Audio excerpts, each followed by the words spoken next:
So I am working here on my 1928 Model A Ford. It was a great car, ran good. Found out it was running with almost no oil pressure. You can see all the babbitt in the pan, and that was because the oil pump sheared off at the top, so it must have been real stuck. And then when we broke the engine over after sitting for a very long time, that snapped, and we were never running with more than 4 pounds of oil pressure or something like that. And we kept driving it. And then we put an oil pressure gauge on it, and we realized how little oil pressure we had. So I bought a new pump. It's resting in there, and I was gonna put it all in, slap it together, and put it back until I looked at the babbitt, and you can see that it's been eaten a little bit, mainly on that main right there. But it actually doesn't have that bad of play. So either the babbitt came from deeper in on the material wise, or maybe we're just lucky and we can throw the thing back together and it might run and not explode. So we'll try that. We'll try that first, I think. But when I pulled the engine out, I only ever pulled it out because the bushing, let's see if I can show you right here. The bushing on the bell housing right along the edge here was so boogered, and the shaft was so boogered that you couldn't actually press the clutch and depress it all the way. It would never fully engage again. And I apologize for the mess everywhere. There's a lot of projects going on here at once. And yeah, so that's what happened there. Took that out. Then I decided, I got to take either the rear end or the engine out. Might as well take the engine out and put the new oil pump in it. And it spiraled. But, the thing still ran and did okay until the very end. So now that it's out, I'm taking the torque tube out. And I need to pull the pinion. So I have a Overdrive unit from Mitchell Manufacturing that I'm about to go show you as soon as I step over all this junk in the garage that I desperately need to clean up. The transmission, as it was, popped out of second gear, so that's probably a shift fork problem. And you couldn't really take it up to speed to bring it any place, and I wanted to be able to take it on the freeway and drive it around more often and really use the car like it was meant to be used. So really splurged here. Synchro mesh transmission with the higher second gear and first gear ratios. So it's synchronized in first, not in first. Synchronized in second and third, not first, and not reverse. Then the Overdrive unit's amazing because it's essentially a 2-speed synchronized transmission inside of there, and you just bolt to the back of that thing, and we should be good to go. So I guess I ought to show you how to use the pinion puller. All right, so in the kit, you get the reinstalling plate and hardware. The hardware is pretty simple. It's just a threaded rod with a hex head on top, and then what I would call a jam nut. The puller set, the protector plate for the puller. So pretty much we're gonna need this.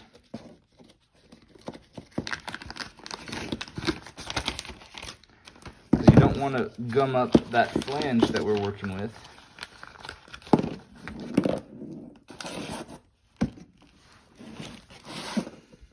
And then the pinion bearing puller. Wish I could be a little more elegant with this, but I'm going one-handed so that I can film a little bit. I don't know why this is so nicely made. It's kind of beautiful.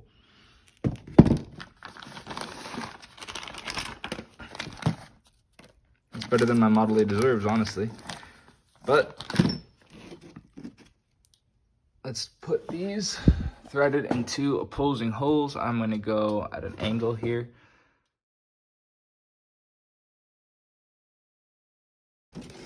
Take our safety plate, or protector plate, or whatever you want to call it. Slide it on the front. Bring it on back.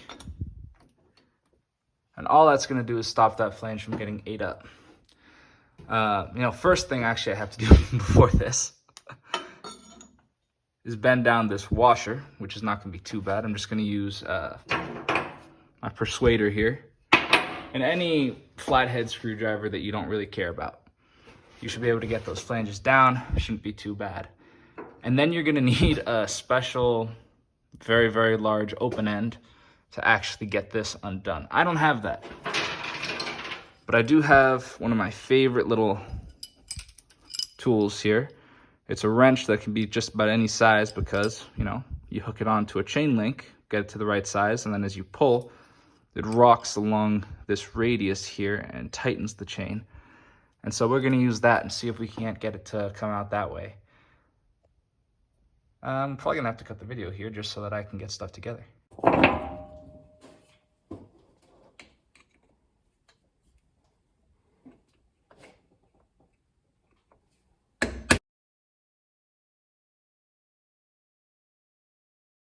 Don't hit your fingers.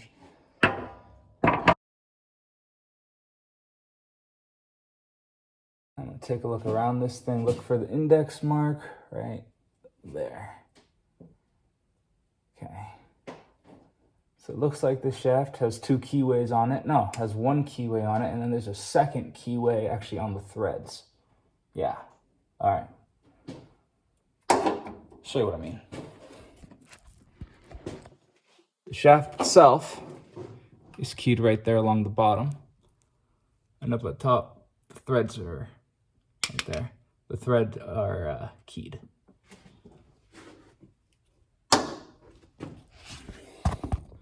So before I take that apart, you get the same, there we are. Because we want everything to be the same when we tighten it all back together. Same preload and everything. There's a mark on the threaded part of the housing. And right next to it, I'm just gonna take the flat blade of my screwdriver and tap it once or twice. And all it did was match this little groove right here and give me just a little dimple. So when I tighten everything back down together, I know where this is supposed to be set. Pretty much, now I can pull the thing. I think it might be best to take them all off.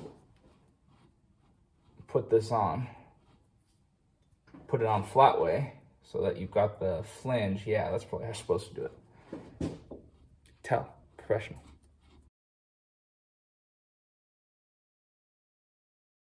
It shouldn't be too bad to do. There we are. Take our little threaded persuaders.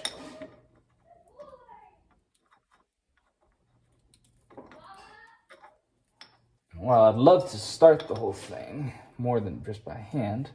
The threads don't engage quite as perfectly as I'd like. So I'm gonna go grab my ratchet. What I assume is 9/16. It is not. That is larger. All right, I'm gonna grab a 5/8. Yep, 5/8. Let's get each of these down until they're snug.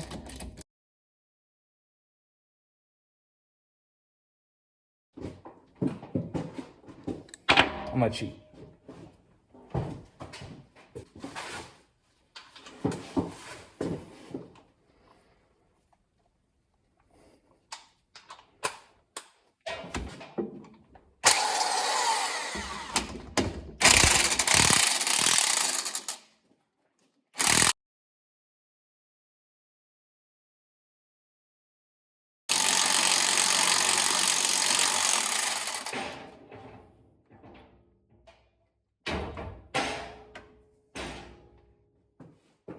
You might not approve of the technique I was using, but it looks like it worked the way it was intended.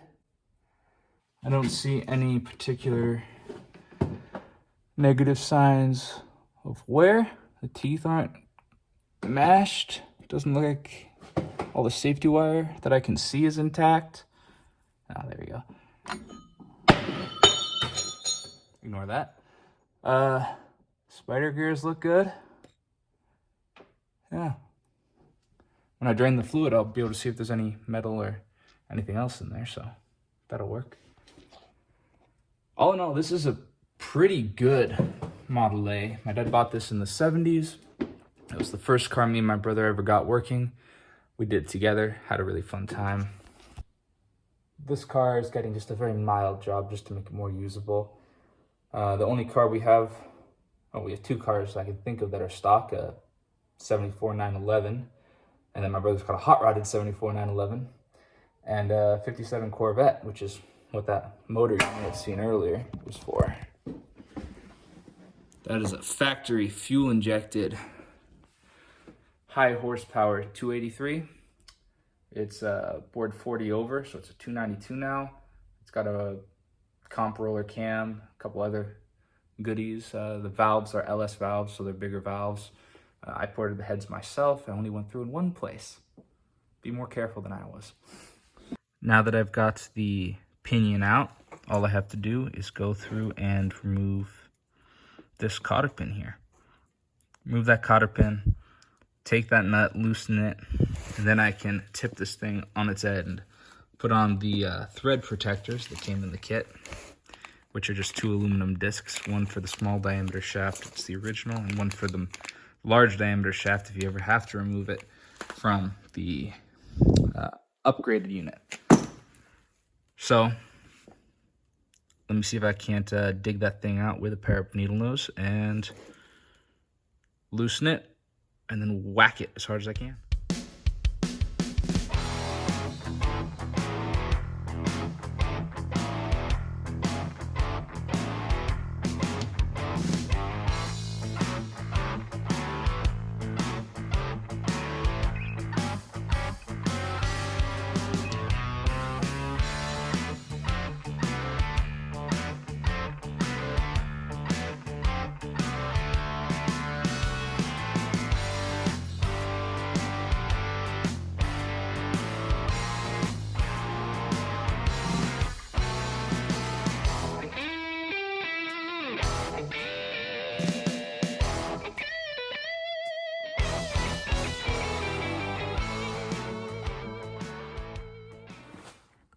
Voila. Ain't that nice? Could probably clean this up with some brake clean, just get some of the grime off of the press fit bearing surface and clean this up a little bit before we go through the whole process. This is my new, I don't know what to call it, intermediate shaft. It is, I don't know, a larger diameter than the original. It's much shorter. It has a very hefty splined edge here that actually uses a coupler that comes, the greasable coupler that comes in the whole kit. And we're gonna put the new pinion on. Now, these are 2 tapered bearings, just like you might find in a wheel. Well, not on a wheel, but you know, on a spindle. And just trying to clean up the threads and surfaces, you know, make it a little nicer.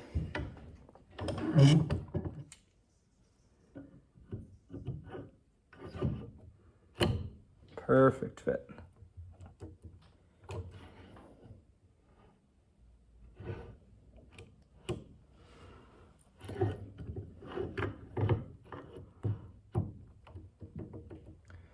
All right.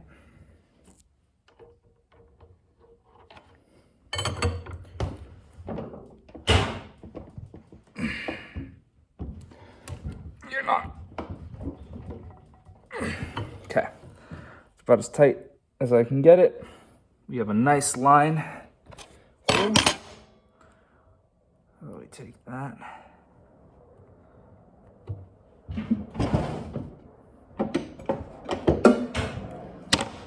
This was my first hammer that I got as a kid. Tiny little thing, but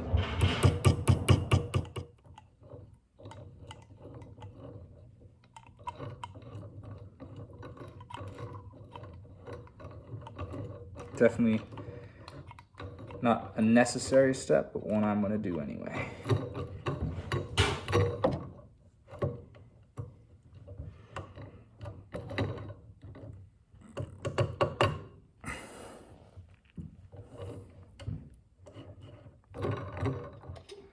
Now this Model A, actually, when we pulled it apart, if you notice, it did not have a gasket right there on the banjo. And supposedly they came that way, but they make a whole new gasket that we're going to be throwing in there to stop it from having all this seepage. Remember how easy it was to break this thing loose?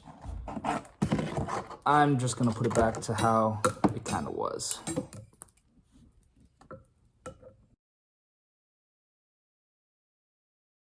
So now that I have the pinion all assembled, I've got the free play, sort of like a wheel bearing, where you can still get a little bit of rotation out of the thing after you really give it a good toss. We're going to tighten this down. Now, on the installation tool, there's another edge that has been machined into this that fits perfectly around all of these, all the hardware here. And it'll sit nice and flat against that lip that we need it to. So we're going to start all of these.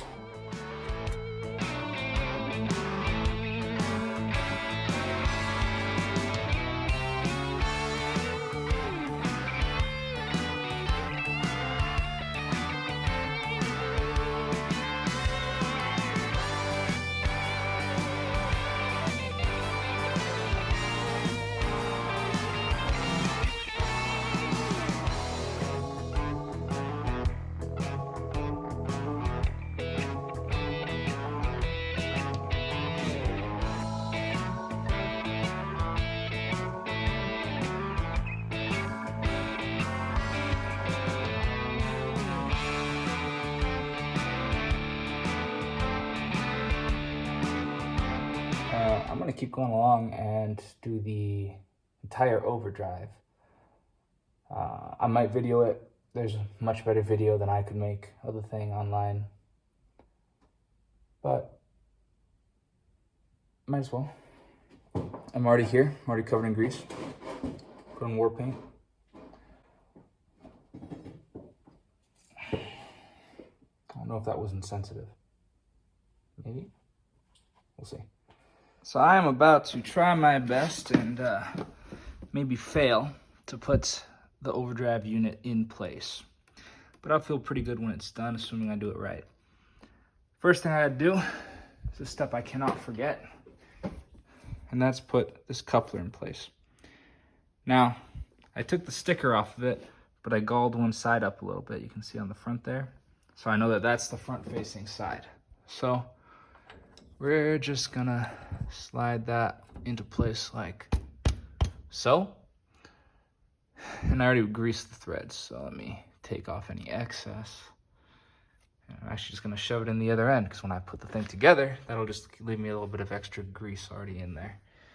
I left 2 of the studs used from the pinion installation tool, because that's gonna allow me to slide that end in place as I try to get this side where I want it to go. So I'm only one person here. This thing is probably 80 pounds, but it's kind of an awkward shape. So let's give it a go.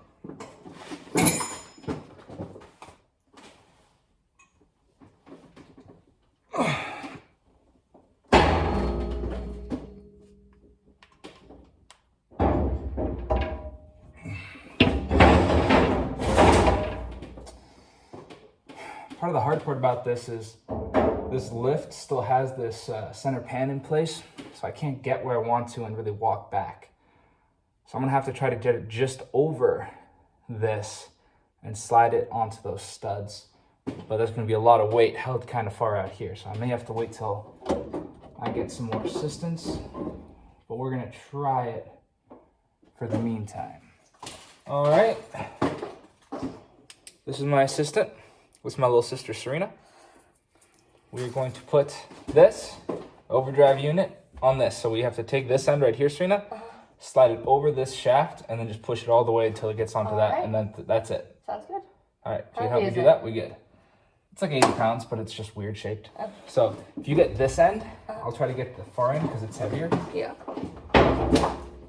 So we have to figure out how to get it up. So you're gonna have to come help lift from over here, probably, like under here.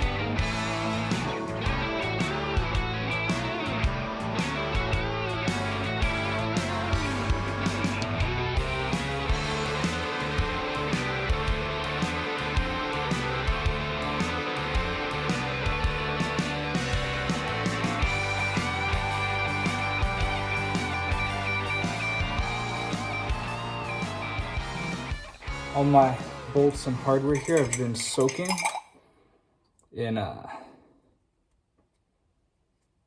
all the paint's coming off. They've been soaking in mineral spirits because this was pretty caked with grease beforehand.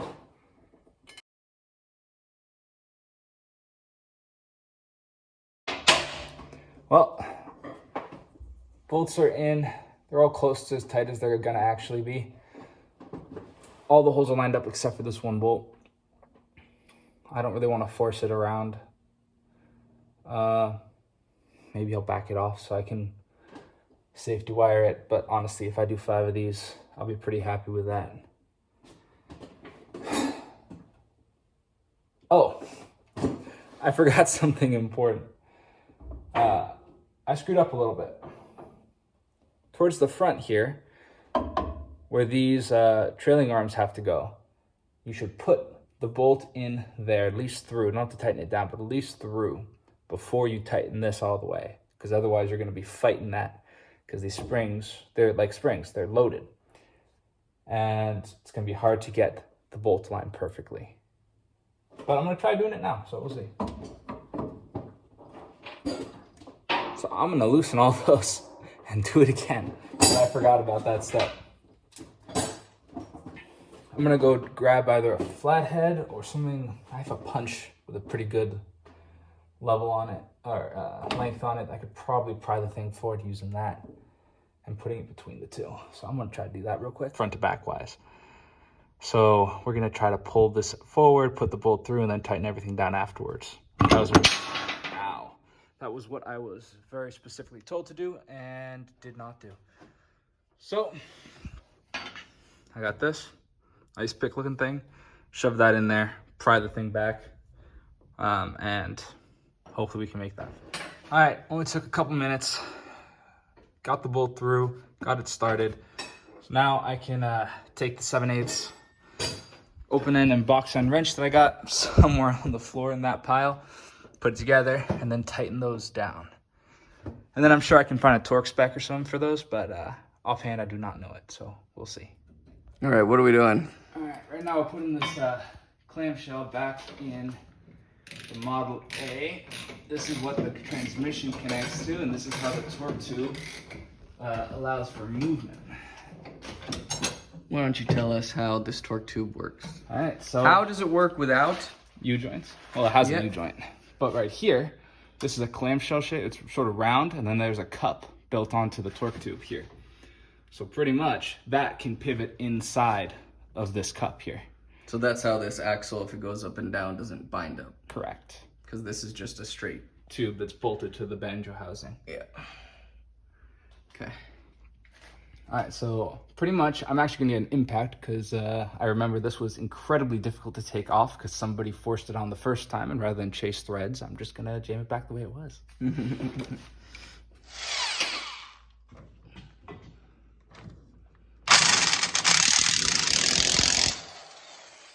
If it's chrome, send it home.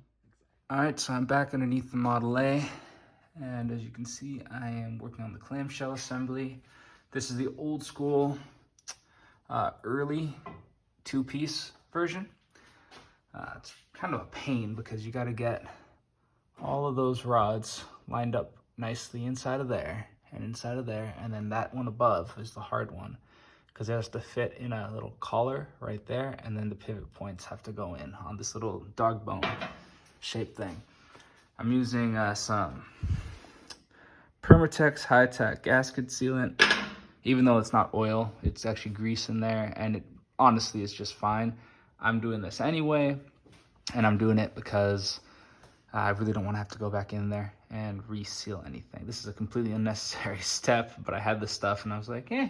So I'm gonna keep going, put the sealant on this cup in here. The cup sits right in here, and on this model at least, it can only fit in one direction, so you don't have to worry about clocking it. And we're gonna keep going from there.